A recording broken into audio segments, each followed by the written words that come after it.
très heureuse d'être parmi vous et de vous voir si nombreux ici.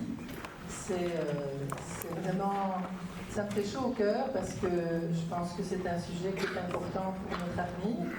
C'est d'ailleurs pour ça que j'avais envie de parler de l'avenir sous le spot de la naissance et de sa compréhension. Alors, comme on est, je suis la première oratrice après les présentations, je vous proposerai peut-être vous connaissez votre voisin, votre voisine, peut-être pas, mais je vous propose de lui dire bonjour à gauche et à droite. Profitez-en de faire des bisous, ça fait tellement bien. Mon parcours, pour que vous compreniez comment j'ai atterri ici. Je suis sage-femme, j'étais sage-femme en Belgique et au Québec, donc j'ai eu la chance d'expérimenter plusieurs lieux de naissance et plusieurs endroits avec des expériences très très différentes. J'ai commencé l'obstétrique ici à Erasme. J'ai très vite rencontré l'autonomie périnatale, j'ai aussi fait l'aptocinésie, l'apto-obstétrique et j'ai vraiment essayé de développer beaucoup cet aspect-là. J'ai beaucoup travaillé dans l'eau aussi, avec notamment l'approche de Carole Vecchi, la mouvance en eau, et l'acclimatation des bébés à l'eau, ce qui m'a permis aussi de suivre les bébés du pré au postnatal pendant un bon moment. Et dans ce parcours-là, j'ai rencontré des personnes précieuses qui m'ont initié au revécu émotionnel de naissance, en particulier William Emerson. On ne veut pas parler de tout, on a 30 minutes, c'est court, mais je vous invite après à aller voir un petit peu sur Internet, Google, etc. Actuellement, depuis quelques années, je travaille en thérapie crânio-sacrée somato-émotionnelle, c'est l'école de Pledger, pour les gens qui connaissent, et qui me permet d'aborder aussi l'aspect du vécu de la naissance avec les bébés. Alors, pourquoi parler de vécu émotionnel du bébé? Alors, pour moi, ça a commencé par l'autonomie, bien sûr. L'autonomie permet de développer la communication avec le bébé déjà pendant la grossesse. Et cette communication peut se développer avec le papa, avec la maman, éventuellement d'autres personnes si c'est approprié, les frères et sœurs en tout cas. Et donc, en progressant dans ces contacts autonomiques, je me suis rendu compte aussi de l'importance du vécu que le bébé avait de la naissance. Et tout ça s'est fait pendant que, travaillant dans l'eau, c'est un peu là que tout a commencé au niveau du vécu émotionnel. Je me suis rendu compte en proposant ce petit exercice tout simple où on demande à un des deux parents, souvent on fait ça en couple, on demande à un des deux parents de s'accrocher au bord de la piscine, mettre les pieds sur le mur et on demande à l'autre de passer par l'arrière entre ses jambes en faisant la déflexion de la tête du bébé, puis sortir une épaule, sortir l'autre, juste pour expérimenter, réexpérimenter ce qu'un bébé fait en naissant. Et en faisant ça, je me suis rendu compte que certaines personnes tournaient toujours d'un côté, d'autres tournaient toujours de l'autre côté, d'autres tournaient le nez en l'air. Et en observant ça, je me suis demandé un petit peu ce qui se passait, ce que c'était. Et j'ai proposé aux parents de demander à leurs parents, en tout cas d'essayer d'explorer un peu leur naissance pour se rendre compte que, effectivement, ceux qui étaient nés, par exemple, en occipito sacré, le nez en l'air, ils sortaient dans cet exercice-là, le nez en l'air. Donc ça a commencé à me titiller un petit peu, à m'interpeller, et c'est comme ça que j'ai suivi cette voie-là.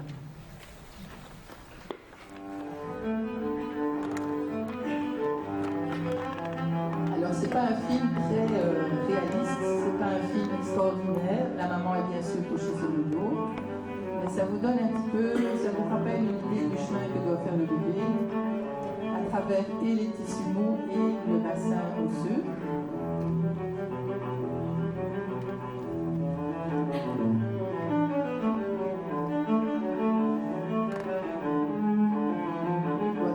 Chercher le bon endroit pour mettre sa tête, descendre d'un étage, continuer, pouvoir accrocher sa nuque sur le pubis, sortir la tête, remettre les épaules, en tout cas se replacer pour pouvoir sortir ses épaules.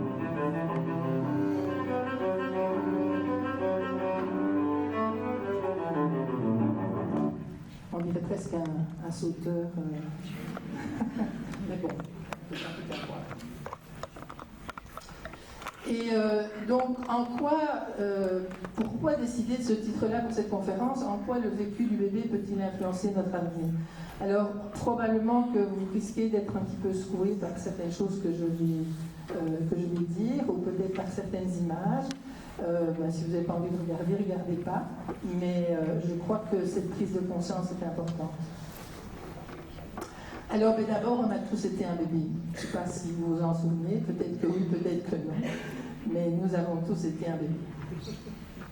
Et je vais vous proposer un petit exercice. Prenez une petite minute, si vous avez de quoi écrire, tant mieux. Essayez d'écrire 3 mots qui décrivent votre naissance. Que vous la connaissiez, que vous ne la connaissiez pas, c'est pas grave. Écrivez 3 mots sur votre propre naissance.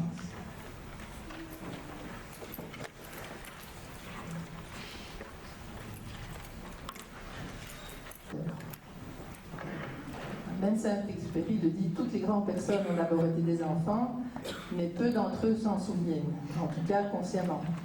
On va voir ça. Et pourtant, certains de nos comportements sont complètement imprégnés par notre vécu de la naissance, et certaines personnes vont avoir des comportements qui sont parfois limitants, qui vont être répétitifs et qui vont faire que ce qu'ils ont vécu ou comment ils ont vécu leur naissance va influencer leur vie. Bon, quelques petits exemples ici. Quelqu'un qui renverse toujours tout, le verre, la tasse, sur les papiers importants, etc., encore mieux. Bon, une réflexion. Ou quelqu'un qui, au contraire, comme l'athlète qui est là, va commencer avec hargne, on y va, on fonce, on avance. Bon, peut-être que c'est lié à des choses de la naissance, pas toujours, bien sûr. Ou quelqu'un qui systématiquement va entreprendre des choses et va s'arrêter. Et va trouver des obstacles, ne va pas pouvoir aller jusqu'à réfléchir. Alors, quand est-ce que ça commence, cette mémoire-là? Ça commence dès la grossesse, probablement même avant, mais ça, je n'aborderai pas ça aujourd'hui. Mais peut-être qu'il y a déjà des marques dans les moments de la conception, et peut-être même avant, qui sait. Donc ça, c'est à explorer, mais je ne le ferai pas aujourd'hui. Et les sens du fœtus sont en éveil très très rapidement. Je vais vite, parce que sinon je n'arriverai pas au bout. Le sens du toucher, qui est le système nerveux, commence déjà à fonctionner vers 7 semaines. 7 semaines de grossesse effective, pas cette semaine de grossesse comme on la compte pour les mamans. Le système vestibulaire, lui aussi, commence vers la 10e semaine et se poursuit jusqu'à la naissance. Dès la 9e semaine, le bébé commence à sucer, il commence à déglutir vers 12 semaines, et à la fin de la grossesse, dans le dernier trimestre, il avale entre 15 et 40 millilitres de liquide amniotique par heure. C'est un petit glouton. Vers 20 semaines, la cochlée fonctionne. L'appareil auditif du fœtus est très semblable à celui que nous avons, nous, comme adultes. Et il faut bien réaliser que l'environnement sonore du bébé est quand même important. Il est d'environ 55 décibels avec tous les bruits de la maman, sa digestion, son cœur, le flux dans les vaisseaux, etc. et les voix extérieures. Le cerveau, vers le 28e jour, les premières cellules du cerveau commencent à apparaître et forment environ 3000 neurones par seconde. Donc c'est vraiment une grosse machine qui va très très vite. Et donc entre 20 et 28 semaines, le cortex est fonctionnel et on voit apparaître aussi des rythmes dans les 28 semaines, dans les états de vigilance et les 2 phases de sommeil. Donc c'est une neurogenèse active et une différenciation des structures qui au départ viennent de quelques cellules. C'est quand même extraordinaire et c'est un travail incroyable qui est marqué par la génétique, par l'épigénétique et les signaux environnementaux. L'épigénétique, c'est la capacité finalement d'activer ou de réduire au silence certains gènes en fonction de ce qui se passe pour la personne. Cette épigénétique, on la découvre depuis quelques années et on est encore au balbutiement de ces découvertes, mais on se rend compte quand même qu'il y a une très très grande influence aussi de l'environnement dans le développement de l'humain. Et notamment le stress, qui va générer deux types de réponses. Une réponse qui est plus physique, hormonale, métabolique, qui est une réponse qui permet dans l'immédiateté de soit de se figer, soit de s'enfuir, hein, fight or flight, et en même temps va entraîner des marques et puis des modifications durables qui constituent les mémoires de ce qui s'est passé. Ça s'inscrit aussi dans le corps.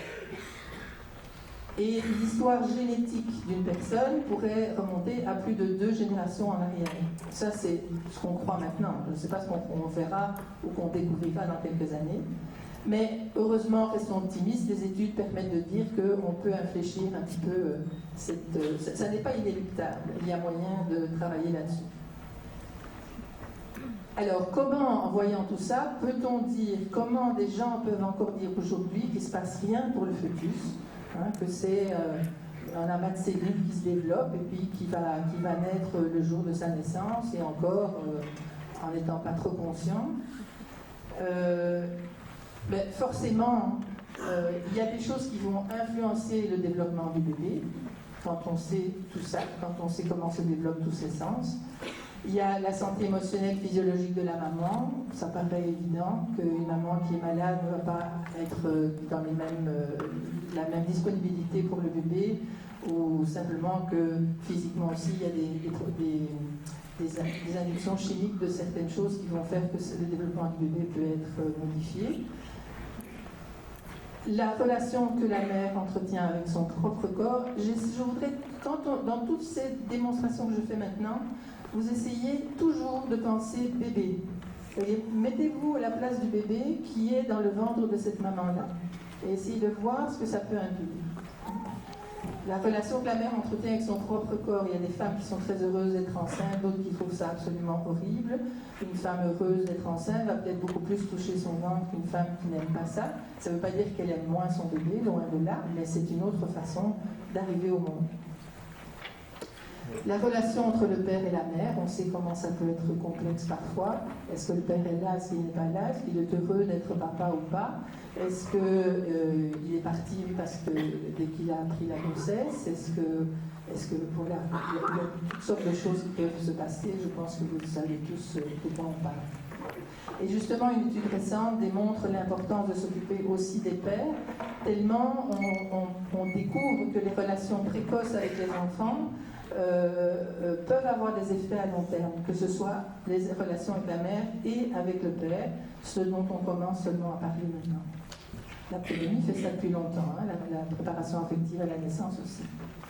Alors la relation des parents avec leurs parents, on sait tous que la grossesse va induire des changements d'état, des changements de rang.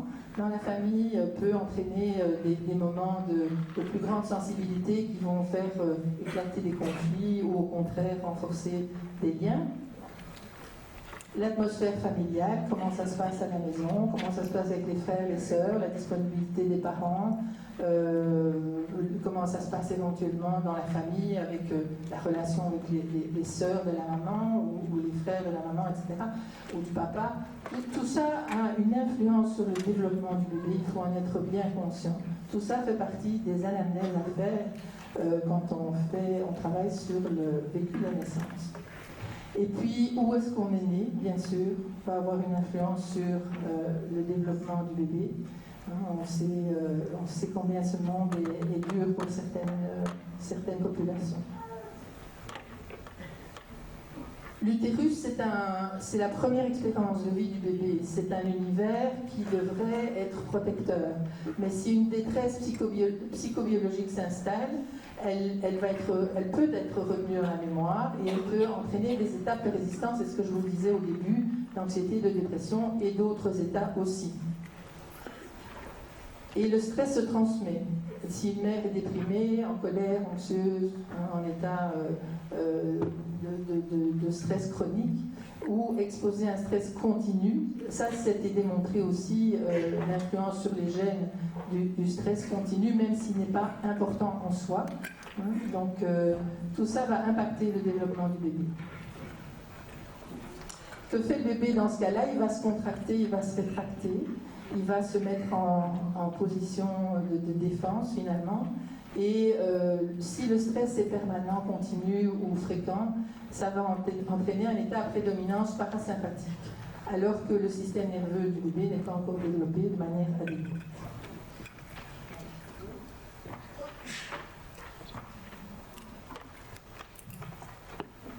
Il y a aussi des facteurs extérieurs, que, évidemment, comme tu l'introduisais tout à l'heure, qui sont importants et qui font qu'il est temps de se bouger un petit peu. Et ces facteurs, pollution, médicaments toxiques, etc., y compris les fameux effets cocktails qu'on veut totalement ignorer, ont une influence sur le développement des bébés. Et n'oubliez pas tout ça, c'est au moins pour 2 générations. Donc ça fait une modification des gènes pour au moins 2 générations. Et dans ces situations de stress, l'utérus peut ne plus être un endroit protecteur, un environnement propice et stimulant, et il peut devenir toxique, menaçant, et un milieu dans lequel le bébé peut se sentir piégé. C'est important que l'on soit parent professionnel de garder la conscience de toute cette réalité pour le bébé in utero. Et d'être vraiment... On ne peut pas empêcher tout. On ne peut pas faire que ce qui est noir devienne rose par un coup de baguette magique, mais on peut en tout cas les comprendre et on verra plus tard un petit peu ce qu'on peut faire avec le bébé pour l'aider. Alors du côté de la maman, quand on parle de l'accouchement, je vais vous demander, même si on va parler du côté de la maman, de vous mettre à la place du bébé qui est en train de naître dans ces conditions-là. Donc soyez vraiment dans cette démarche-là de dire mais qu'est-ce que le bébé vit dans ce moment-là?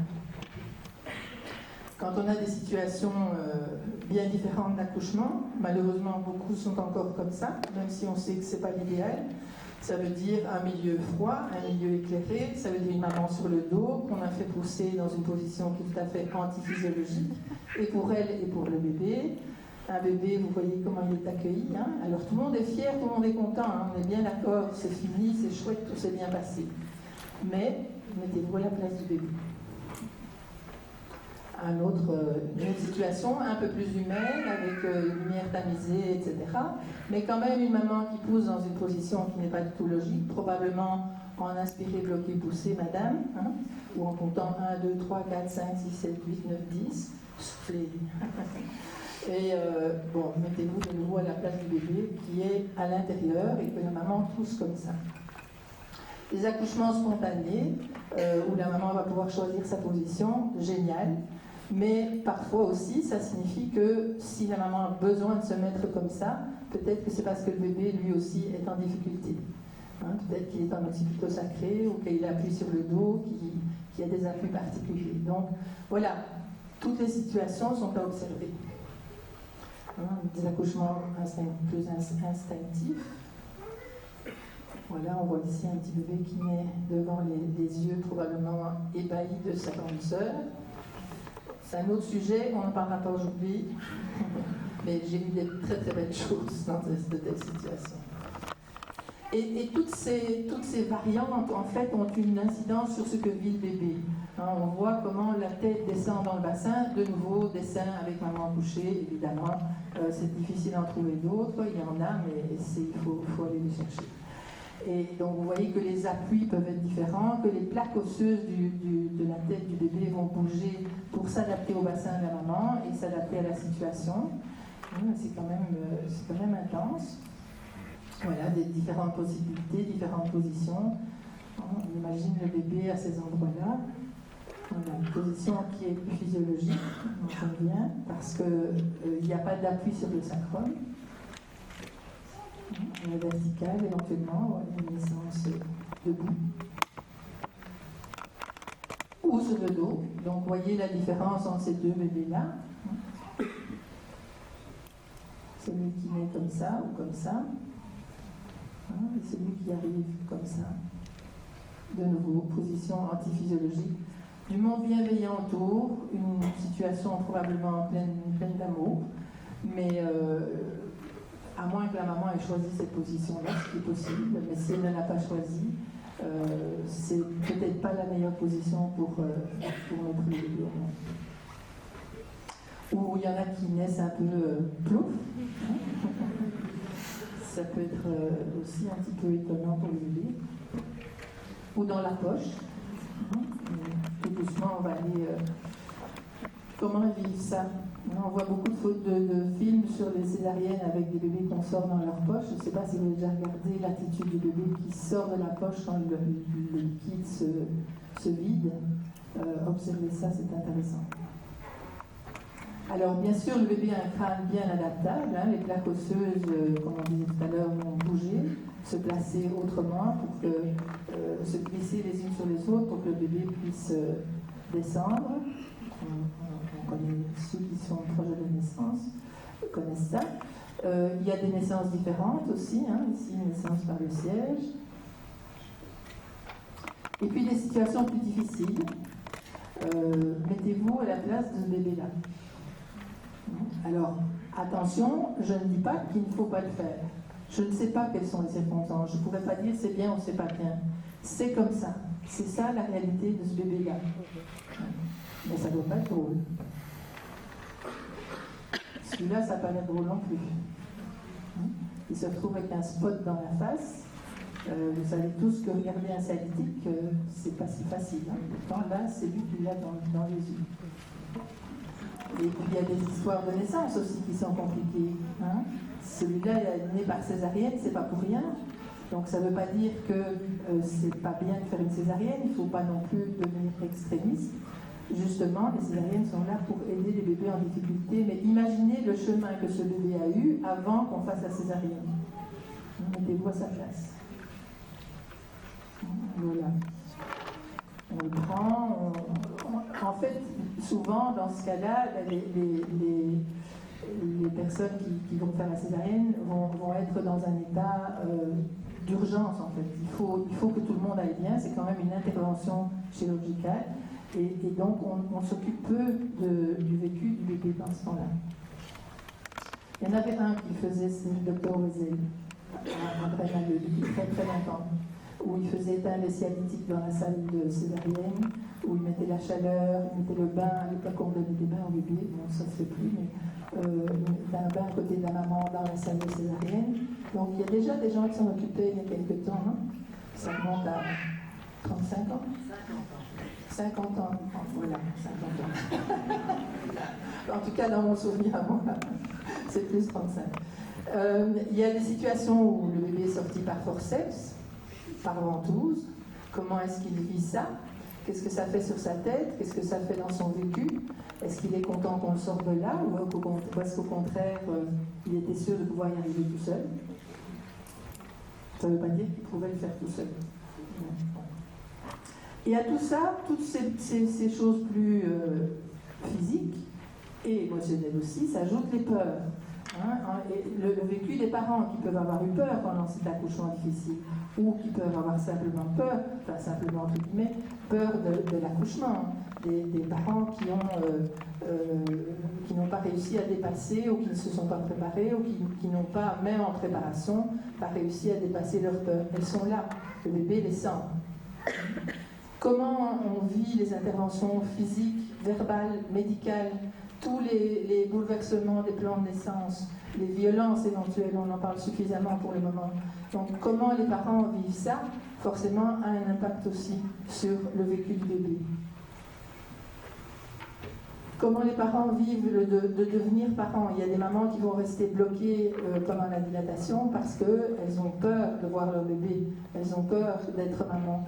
Ce sont des choses qui peuvent arriver aussi, donc ça peut aussi intervenir. La place que prend le papa dans le moment de la naissance aussi. Et en tout cas, quand on regarde un bébé à la sortie, ça n'a pas l'air si facile que ça, même quand l'accouchement est physiologique. On voit des accouchements dans l'eau, le bébé pleure beaucoup aussi. Il y a des bébés qui ne pleurent pas, qui sont relativement sereins à la naissance. Ce n'est pas la majorité, mais il y en a quand même, heureusement. C'est sûr qu'un accompagnement peut changer beaucoup de choses. Un bébé qu'on dépose sur une table pour faire les soins, alors il y en a quelques-uns probablement dans la salle qui sont nés comme ça, qui ont été accueillis de cette façon-là. C'est quand même pas si vieux que ça. Et ça existe encore dans certains endroits. Et parfois, après la naissance, il en a raconté le bébé. dans des mains étrangères, sur une table de nouveau de soins, parfois dans des examens qui ne sont peut-être pas nécessaires à ce moment-là, alors que c'est sur le ventre de maman qu'il devrait être, qui aurait besoin d'être. Tout seul sur une table. Moi, quand j'ai fait des études de sage-femme, on emballait le bébé après la naissance, on mettait un tissu, un papier aluminium autour, un petit rôti, comme on les appelait, et on les déposait sur la table de soins pendant qu'on allait s'occuper de maman. J'ai jamais oublié. Donc, comment aider l'enfant à traverser ce passage intense? Alors, je voudrais simplement évoquer quelques grands noms de la compréhension des émotions du bébé. Il y a Thomas Verny, il y a David Chamberlain, William Emerson, qui ont travaillé beaucoup ensemble aux États-Unis et qui ont créé une association qui s'appelle l'APA, association pour, je ne sais plus les termes exacts, mais en tout cas qui s'occupait de tout ce qui était la vie prénatale. Et en Belgique, il y a eu Marguerite Joris Leblanc qui a introduit le Rebirth ici en Belgique. Le Rebirth qui n'est pas la revécu émotionnelle de naissance comme on l'entend ici, qui est vraiment un travail sur la respiration et l'hyperventilation. Monique Sommers, qui a été à la base de beaucoup de travaux aussi, notamment avec les enfants. Et le professeur Jean Dirkens, qui avait initié aussi un groupe de réflexion et de recherche ici en Belgique. Alors, comment on fait pour aider un bébé qui vient de naître? D'abord et avant tout, bien être conscient que chacun a son vécu, que la maman, le papa et le bébé peuvent avoir des perceptions totalement différentes. On voit très souvent des bébés qui, lorsque la maman raconte « Ah, c'était génial, on a tout respecté ce qu'on voulait, on a fait comme on avait envie et tout », et systématiquement, quand la maman raconte ça, le bébé se met à hurler. Ils ne sont pas toujours le même vécu que les parents. Donc, être conscient de ça, ouvrir son cœur, et les bébés, ça, ils sentent tout de suite. Et écouter le vécu du bébé. Le reconnaître, lui dire dans sa possible difficulté, intensité. Alors, je dis possible parce que je laisse toujours la chance au bébé de pouvoir dire non à ce que je lui propose. On fait des hypothèses et le bébé les attrape ou ne les attrape pas. Mais lui coller des étiquettes, c'est pas une bonne idée non plus. Et l'écouter avec présence et bienveillance, c'est de ça qu'il a besoin. Alors pourquoi et comment le revécu émotionnel de naissance?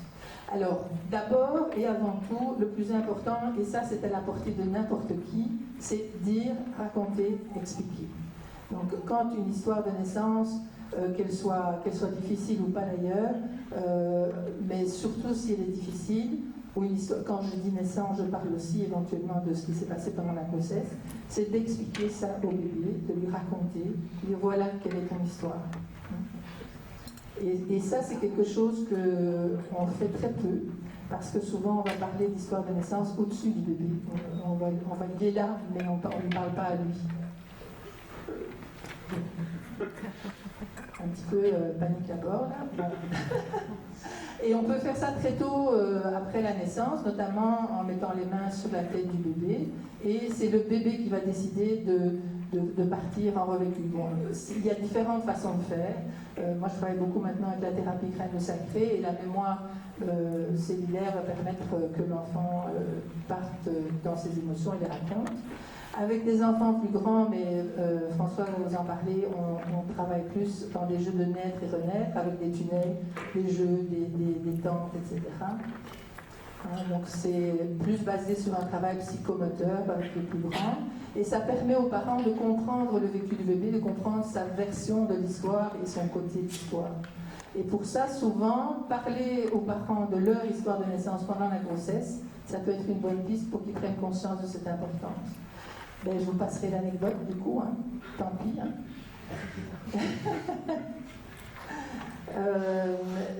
Donc les mots, mais lesquels, le reconnaître dans ce qu'il vit. Alors ce que je vois beaucoup sont des parents qui veulent consoler leur bébé en disant t'en fais pas, maman est là, ça va aller, etc. Mais quand on fait ça, on est plein d'amour, plein de bienveillance, mais on ne reconnaît pas le bébé dans ce qu'il vit. Donc de dire, avec ces mots bien sûr, je vois que c'est difficile pour toi. L'accompagner dans la bienveillance, l'empathie et la contenance pour qu'il se sente protégé et qu'il se sente libre de raconter.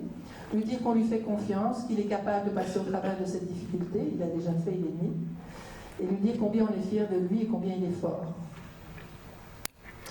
Et du coup, maintenant, en quoi comprendre la naissance, c'est un investissement dans notre avenir. Comment s'occupe-t-on des mamans enceintes? Comment on considère les bébés? Comment on accompagne les naissances ou pas? Comment on accompagne les suites de la naissance ou pas? Comment on écoute les bébés, les parents? Comment on facilite la résolution du vécu difficile? Et le revécu émotionnel de naissance permet d'écouter le bébé raconter, de raconter à bébé nos émotions et notre vécu de parents, et pas au-dessus de lui, comme je disais tout à l'heure. Ça permet de parler des mêmes choses, de ne pas se parler en parallèle, chacun sur sa ligne. Ça permet de changer la communication. Et là, j'ai quand même vite envie de vous raconter l'histoire d'un petit garçon qui se pensait... Donc la maman disait toujours qu'il l'avait pressé, il l'avait bousculé parce qu'elle devait accoucher à la maison de naissance. Et en fait, il est arrivé tellement vite qu'elle est allée aux toilettes pour faire pipi. Elle n'a jamais pu sortir de la salle de bain. Et elle a toujours dit à cet enfant-là, tu m'as poussé, tu me pousses, etc. Alors que quand on a fait un processus vers 3 ans, le petit garçon a vraiment raconté, mais moi je ne voulais pas sortir. Et vous voyez comment la communication pendant ces 3 années a pu être biaisée par le fait que la maman croyait que le bébé l'avait poussé, qu'il était pressé de sortir, alors que lui, il ne voulait pas sortir. Il s'est fait mettre à la porte, en fait. Ça permet, de ces processus-là, de redonner du pouvoir sur ce qui a été difficile. Quand on est en panique, on est un peu, l'expression est très bonne de dire on est en cours comme une poule sans tête, on ne sait plus quoi faire, on ne sait plus où aller. Et le revécu émotionnel de naissance permet de redonner du pouvoir sur ce qui a été difficile parce qu'en étant écouté, entendu et accompagné, on peut évoluer dans le processus. Ça permet de transformer l'expérience, d'en garder une mémoire positive. Et investir dans notre avenir, c'est défendre un monde émotions permises. On est dans une société de performance, l'anesthésie des émotions, le refus de les prendre en considération, la vitesse de la vie, l'instantanéité, la non-écoute des besoins. On connaît tous ça dans ce monde-là. Et vous voyez les similitudes avec la naissance, la performance. Pour être un bon parent, il faut faire ceci, cela. L'anesthésie, la douleur des contractions doit être supprimée. Le refus d'entendre et de parler des émotions, d'où la péridurale, parce que parfois on fait des péridurales pour faire taire des émotions et pas la douleur. La vitesse, l'accouchement doit avoir lieu dans un certain délai, sinon on agit. On fait des déclenchements parce que c'est maintenant et que c'est pas demain. Et, enfin bon, bref. Ne pas prendre en considération les besoins de chacun. Donc, comment peut se sentir un enfant qui est, mettez-vous de nouveau à la place de l'enfant, nié pendant la grossesse, considéré comme un être qui ne se souviendra pas, dont la naissance est déclenchée qu'une péridurale, une extraction instrumentale inutile, une césarienne lorsque ce n'est pas nécessaire. Comment se peut sentir quand il est extrait du ventre de sa maman par des mains étrangères, froides, sans empathie, des mains techniques, déposées tout seul sur une table avec des mains étrangères qui le manipulent. De nouveau, je ne veux pas dire que certaines de ces situations ne sont pas nécessaires, mais elles sont réellement vécues par l'enfant. Évidemment, on peut imaginer que mal-être, violence, incompréhension, déconnexion de la réalité sont toutes des situations qui pourraient être générées par la mémoire de ces violences finalement que l'enfant vit en naissant. Alors bien sûr, il n'y a pas que la naissance, c'est sûr qu'il y a toute l'éducation, la vie, et de nouveau, comme je disais, le lieu où on est. Si ce sont des enfants qui sont seuls dans la rue, ou si c'est des enfants qui sont élevés dans une maison avec un foyer et des parents choyants. Et comment se sent un enfant reconnu dans son vécu, respecté dans ses besoins, écouté dans ses difficultés, encouragé dans ses compétences, accompagné dans la résolution de ses difficultés. Évidemment, ça vous donne une idée de comment on peut voir l'avenir. Alors, on ne prendra pas le temps de le faire, mais je vais vous proposer, quand vous aurez 5 minutes, de reprendre les 3 mots que vous aviez écrits tout à l'heure. Et qu'est-ce que vous, en tant que grand enfant adulte, vous pourriez dire à ce bébé-là que vous étiez au moment de la naissance? Donc, prenez quelques minutes pour faire ça à un moment donné dans la journée, ça serait intéressant. Comment vous pourriez lui parler en fonction de ce que vous savez ou de ce que vous avez noté. Et heureusement pour l'humain, presque rien n'est irréversible. Donc tout ce qu'on a raconté, toutes ces empreintes, on peut éventuellement changer la donne. Voilà, merci.